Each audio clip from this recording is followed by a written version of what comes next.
Oui, le livre traite d'une idée en fait assez simple au départ, mais compliquée à mettre en forme. C'est-à-dire qu'il s'agirait d'imaginer qu'il y a des liens plus forts aujourd'hui entre des projets d'infrastructure, tout particulièrement des projets d'infrastructure de mobilité, et des programmes liés à la densification ou l'urbanisation de notre territoire. C'est-à-dire qu'on sait qu'aujourd'hui, la mobilité est un facteur clé de l'urbanisation et d'une urbanisation plurielle qui crée de nouveaux centres urbains là où, dès le moment où il y a une accessibilité au transport dans différents endroits. Donc il peut s'agir à la fois des centres-villes, il peut s'agir des périphéries de nos villes, il peut aussi s'agir de la montagne, de l'urbain à la montagne, il peut s'agir de l'urbain à la campagne. La question, c'est quel type d'objets, je les ai appelés des néotypes en fait, nouveaux objets, pourraient devenir ces gares qui se trouvent dans des connectivités toutes nouvelles avec à répondre à des programmes contemporains du XXIe siècle. Donc dans cette question de pluricentrisme des gares, ou de fait que les gares vont en fait se trouver un peu partout dans le territoire, il va falloir que celles-ci deviennent à la fois des signes, des emblèmes, des particularités de ce territoire, afin qu'elles soient repérables, mais en même temps puissent accepter des activités qui soient propres à ces différents endroits. Il ne s'agira plus de construire une gare identique, qu'elle soit, disons pour la Suisse romande, à Versoix, à Aigle ou à Peseux. Donc, il s'agit de comprendre les contextes dans lesquels se trouvent ces nouveaux lieux de connectivité. Je dis connectivité parce que ce n'est pas seulement une gare, c'est un lieu entre le ferroviaire, le bus, le vélo. C'est ce qu'on appelle des interfaces de mobilité, c'est-à-dire des lieux où l'on change. On est peut-être piéton, on est peut-être en voiture, puis on change et on devient, on est transporté par d'autres moyens pour aller à d'autres destinations.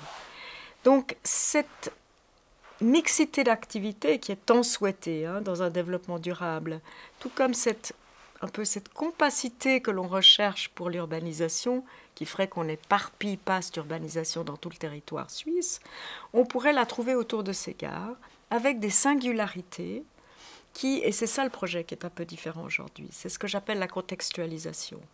C'est-à-dire que ces néotypes ne seraient pas les mêmes partout, mais justement engendreraient des architectures qui leur soient spécifiques. Ce terme d'objet risqué, disons plutôt que c'est du projet risqué. Dans le sens où, vous comprenez, aujourd'hui il est facile, la réponse a toujours été donnée, de dire on procède par addition. C'est-à-dire on construit une gare pour un train, on y met une plateforme P plus R, on y met ensuite une station bus, on y met ensuite un immeuble d'habitation, on y met un peu de bureaux, on y met beaucoup de commerces, mais chacun a son entité. Le problème, c'est qu'aujourd'hui, dans la ville actuelle, ces choses doivent dialoguer entre elles. Sinon, on va de nouveau générer des espaces qui seront peut-être, dans le fond, relativement en rupture les uns avec les autres, et non pas un lien public d'architecture, disons, que l'on traverse comme un ensemble où l'échange, la communication, le fait de pouvoir entrevoir des activités permanentes et non permanentes puissent avoir lieu. Donc, ils sont risqués parce que ça veut dire mettre beaucoup de monde ensemble pour faire ces projets. Ça veut dire de mettre l'ingénieur civil, ça veut dire de mettre l'ingénieur des transports, ça veut dire de mettre des sociologues, ça veut dire de mettre des gens liés à l'économie que tel projet engendre, ça veut dire aussi un nouveau droit, des nouvelles légalisations de parcelles.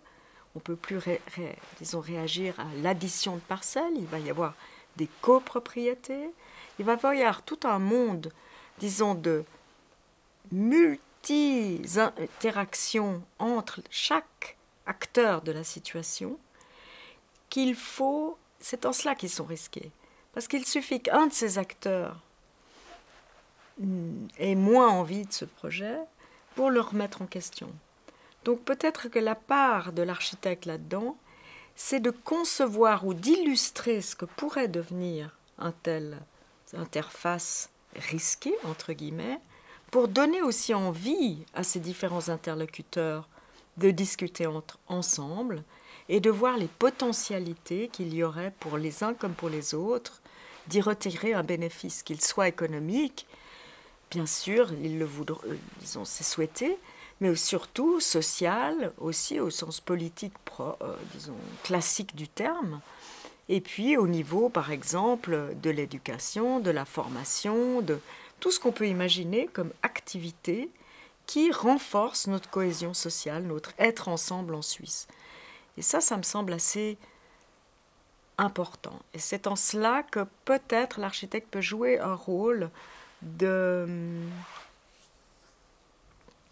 peut-être d'initiateur par un certain... On a parfois on est un peu artiste quand même. Donc parfois on a des intuitions, voilà, qu'on peut faire partager à d'autres. Ça ne veut pas dire que les projets présentés dans le livre soient en soi terminés.